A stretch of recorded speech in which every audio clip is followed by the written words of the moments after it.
Dengar baik-baik, pakai hati, pakai pikiran dengan teduh, bahwa proses tuduhan terhadap Jokowi 10 tahun dengan ijazah palsu itu, berapa biaya yang digunakan? Itu dana besar kan, Mas?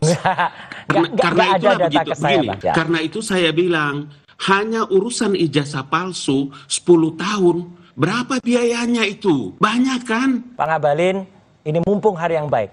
Saya ketuk hati Anda, ya. Adakah bersedia bersaksi di bawah Al-Quran bahwa tuduhan Anda saya menerima dana besar itu benar atau tidak? Saya berani bersumpah di bawah Al-Quran bahwa itu tidak benar sama sekali. Itu bohong, Bang Ngabalin.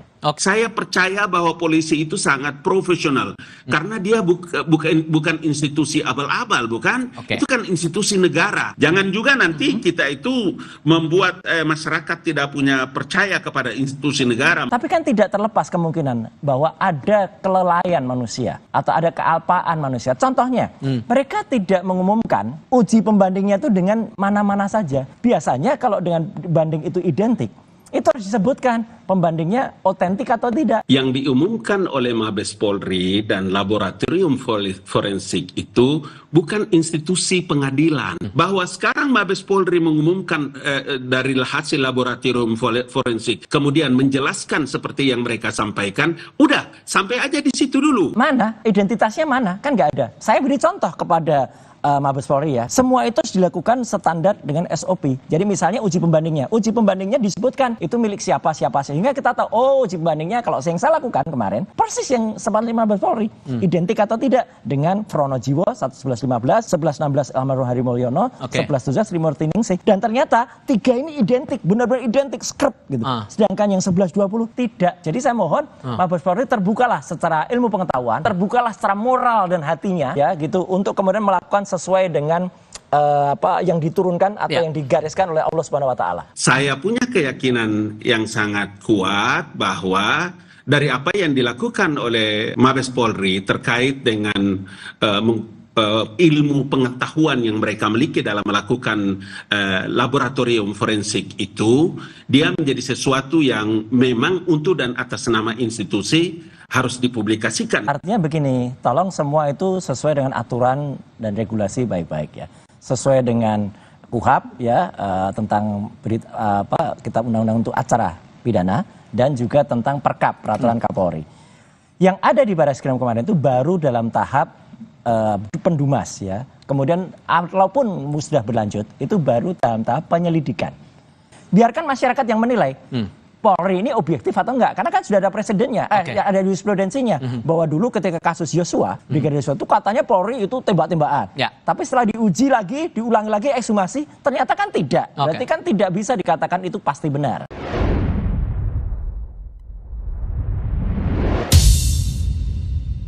Masa orang-orang baik seperti saya dalam istana juga kalian maki-maki sama saya? Berapa banyak kawan-kawan itu yang datang ke KSP? Ngapain? Bertemu sama saya. Ngabalin tuh kan mengatasnamakan istana. Katanya mewakili istana, meskipun selama 5 tahun saya di istana, saya tidak pernah Pak Ngabalin ini bertemu presiden.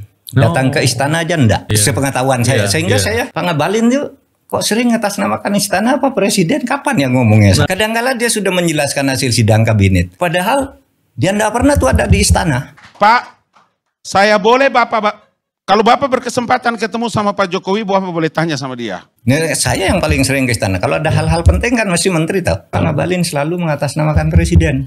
Gitu. Ya enggak tahu ya kalau ada rapat malam atau apa, saya enggak tahu. Oleh sebab itu enggak membantah. Tapi sampai sekarang saya heran. Kenapa tuh Pak Ngabalin selalu diundang? Oleh media juga yang salah sih disebut ini orang istana, ini orang istana. Enggak ada, dia enggak pernah ada di istana. Jangan selalu kita lihat perkara itu dengan negative thinking. Bersuuzan, sakit Bapak, panas, demam, stroke lama-lama kamu orang. Dan susahnya itu kalau orang bersama-sama dengan Jokowi. Karena Anda pasti dicaci maki dan dihujat. Saya dicaci maki dan dihujat, tapi saya juga ada sedikit dapat jabatan. Jadi saya tidak keberatan. Kekuasaan adalah sesuatu yang tidak mungkin bisa ditolak. Bohong kalau ada orang yang bilang dia menolak tentang kekuasaan. Jadi kalau Dato tanya bagaimana dengan Pak Prabowo, Dato doakanlah biar saya terus bisa juga berbuat baik untuk Republik ini. Kenapa? Ada apa yang salah? ketika Pak Jokowi mau ketemu Pak Prabowo yang pertama kan ada Ngabalin tuh ikut di belakangnya, diusir, dia kan ditutup pintunya, nggak boleh gitu. Saya sampai sekarang bertanya siapa ya Pak Ngabalin ini, mungkin ada grup tertutup dengan Pak Jokowi gitu di malam hari atau tiap minggu atau apa. Kalau resminya nggak ada dia, nggak pernah ada di istana. Mungkin di kantornya Pak Muldoko sih, ya mungkin iya mungkin tidak. Meskipun setiap saya datang ke kantor Pak Muldoko juga nggak ada. Kita orang-orang baik ini Pak. Negeri ini harus dipimpin oleh orang-orang baik. Diurus oleh orang-orang baik Pak. Pansel KPK ini sekarang dari 280 dengan registrasinya akun mereka yang terdaftar 844 dari data yang masuk di kantor KSP itu. Saya melihat belum banyak orang-orang baik Prof. Bagaimana kita nanti ke depan? Kalau KPK itu bagi saya penindakan tegasannya. Yang diutamakan bahwa ada pencegahan isian. Bagi saya kalau KPK itu menindak. Untuk apa bentuk KPK kalau tidak menindak? Mencegah itu tugasnya Ustadz di kampung. Beritahu, kamu jangan korupsi ya. Pendidikan moral apa itu kan? Yang dikatakan, harus dididik moralnya, pribadinya, diberi wawasan ini. Nah itu tugasnya sekolah. Bahwa KPK itu penting melakukan itu penting. Tetapi apa penindakan itu tetap nomor satu bagi saya. Kalau sudah terjadi gitu mau dididik apa tangkap aja kalau saya. Sekarang ada momentum. Kita mau pergantian presiden nih. Kita mencatat semangatnya. Sekarang kan banyak sekali YouTube pidatonya Pak Prabowo marah-marah kepada awas kalau kamu korupsi. Ada lagi sebelum itu, saudara, habis ini kita berantas korupsi. Kalau ada koruptor ke Afrika saya kejar, ke Timur Tengah saya kejar. Ini semangat Pak, karena pidato ini keluar sesudah dia terpilih. Tinggal bagaimana kekuatan-kekuatan yang nanti memberi masukan kepada Pak Prabowo itu meyakinkan. Yang satu kan pasti ada yang menolak, ada yang ingin selamat menolak itu upaya itu. Tapi ada juga yang ingin sungguh-sungguh. Nah tinggal itu, ide itu sebenarnya masih selalu diucapkan sejak 2014 sampai sekarang sesudah terpilih tapi belum dilantik ini. Nah sekarang udah terpilih, mari kita jaga negara ini sama-sama, dan saya meyakini betul bahwa negara ini akan menjadi baik dari kejelekan, misalnya kejelekan itu nilai 100 ya, sekian masalah kita.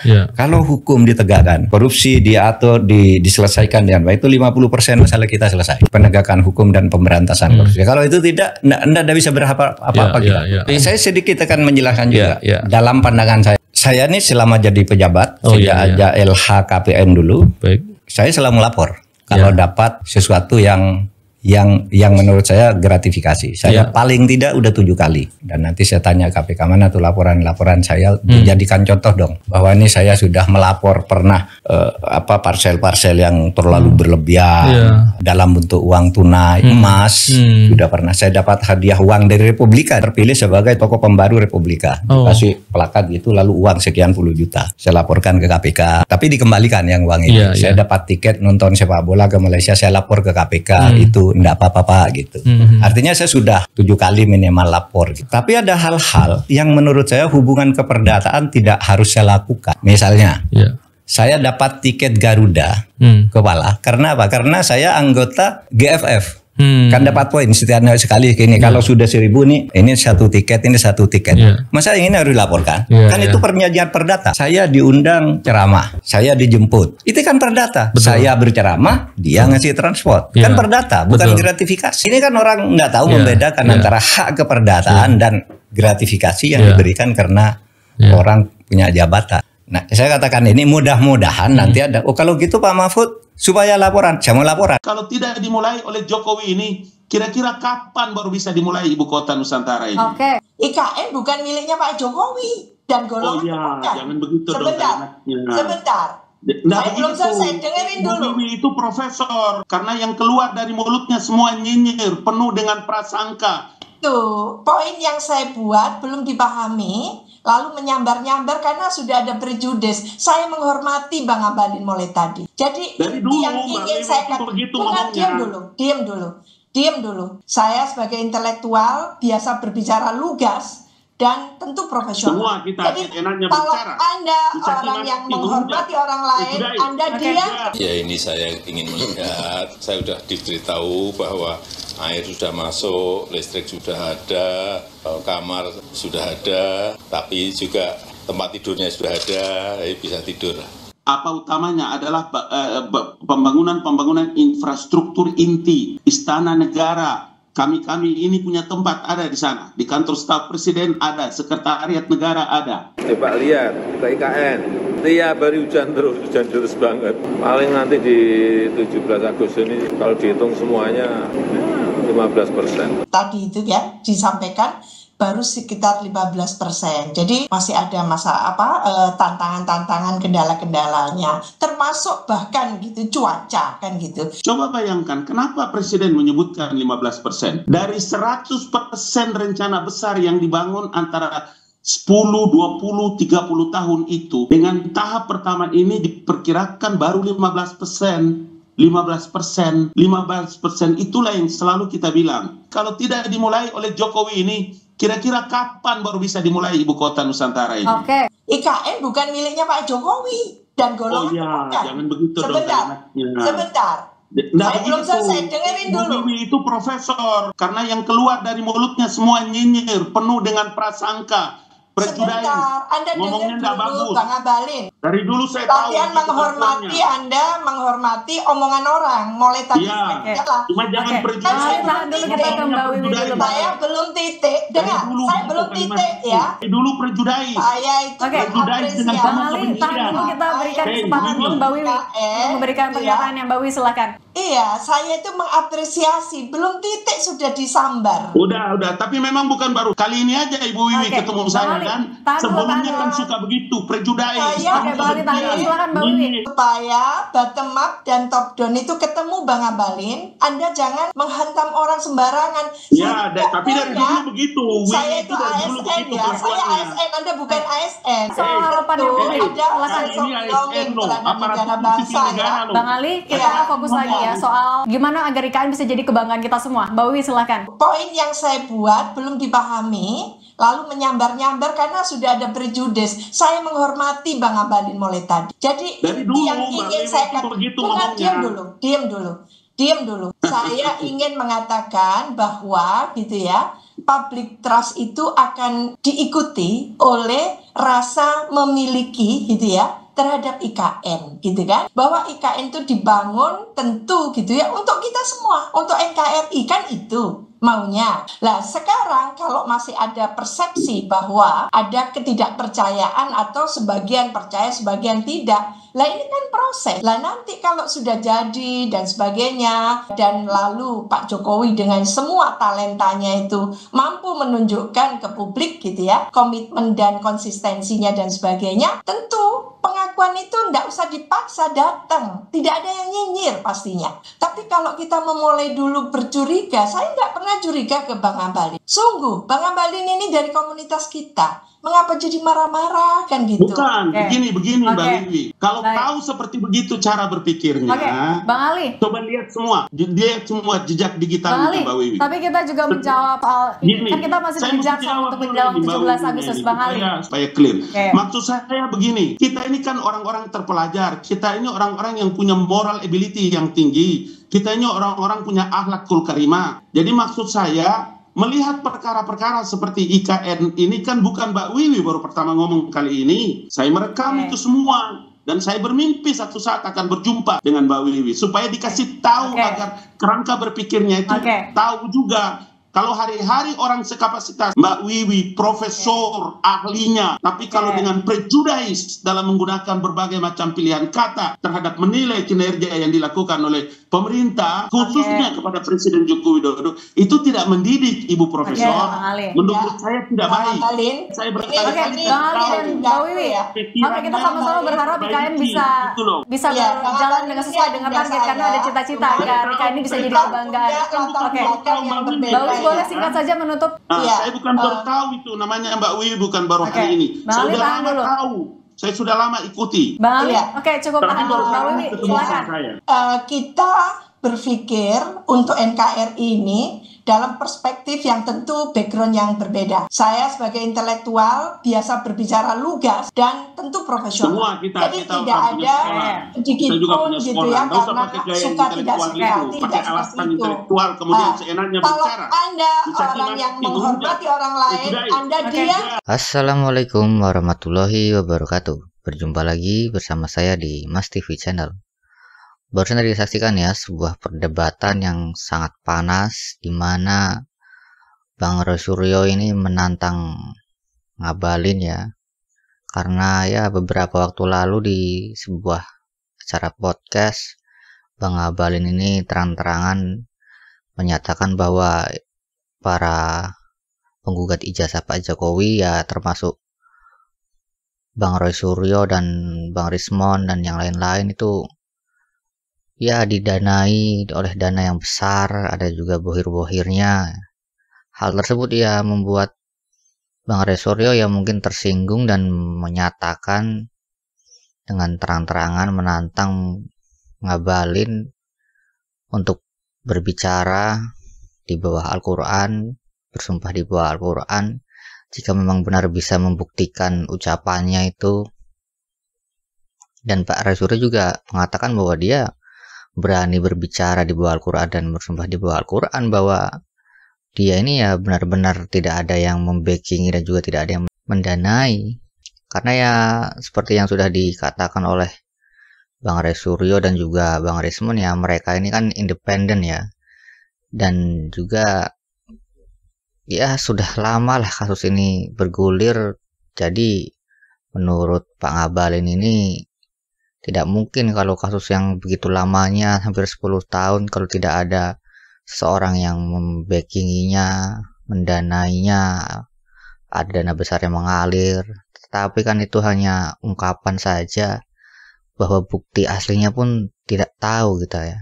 Benar ada dana yang mengalir atau tidak kan kita nggak ada yang tahu, itu hanya ucapannya saja. Dan menurut saya ya memang kadang Pak Ngabalin ini seringkali menyatakan hal-hal yang sangat ya nyeleneh lah, ngasal gitu kalau ngomong kan.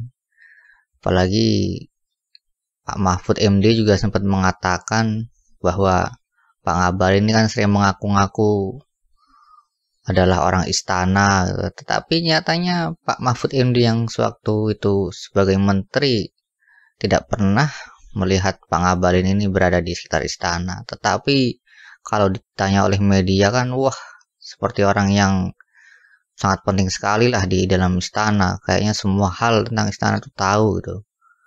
Nyatanya ya Pak Mahfud MD sebagai menteri pada saat itu tidak pernah, sekalipun mungkin jarang atau bahkan tidak pernah ya melihat Pak Ngabalin ini berada di sekitar istana. Ini kan menunjukkan bahwa orang ini sebenarnya memang asli atau hanya ingin menjilat saja gitu kan. Karena sudah lama tidak muncul tetapi tiba-tiba muncul dan membela Pak Jokowi, lalu menyatakan bahwa ada dana besar yang mengalir di dalam penggugat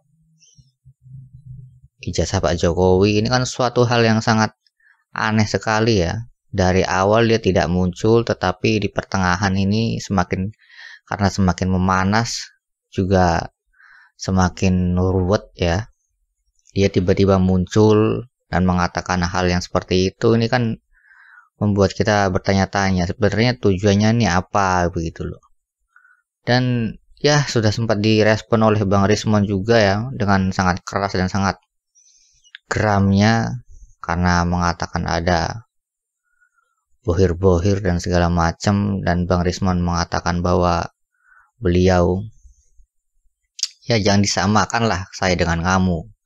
Kamu kan sukanya memuji-muji, memuja-muja orang dan membela-bela orang. Kalau saya sih nggak seperti itu. Dan ya Pak dan Bang Roy Suryo juga ya mungkin merasa emosi dan tidak terima ya. Jadinya dia dengan terang-terangan menantang Pak Ngabalin untuk bersumpah dan juga berbicara di bawah Al-Quran mengenai kebenaran apa yang disampaikannya di dalam podcast beberapa waktu yang lalu. Dan hal ini ya membuat suasana di perdebatan itu semakin panas lah. Karena ya kalau kita lihat ya jadi sudah tidak objektif lagi lah.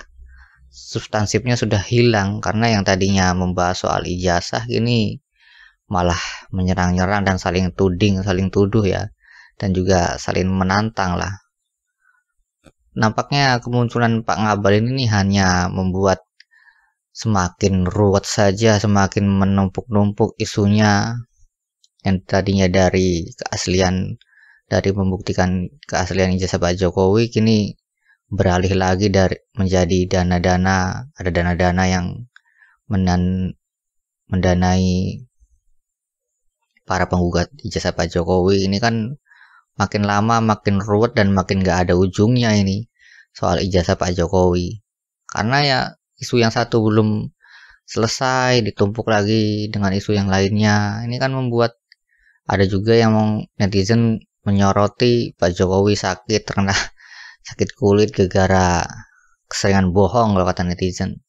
Ini juga kan makin lama makin kemana-mana ini isunya. Dan pada akhirnya ya seperti biasanya isu-isu di Indonesia lah, tidak ada ujungnya, nanti tak tahu hilang sendiri, nanti suatu saat muncul lagi, ya seperti itu saja terus. Yang tadinya ingin membuktikan keaslian ijazah Pak Jokowi ini lama-lama ya sampai kapanpun nggak akan selesai, dan nggak akan pernah tahu keasliannya itu benar atau enggak gitu kan, siapa yang salah di sini, seperti itu. Dan mungkin ya cukup sekian dulu reaction video dari saya. Silahkan tulis komentar kalian di kolom komentar. Wassalamualaikum warahmatullahi wabarakatuh.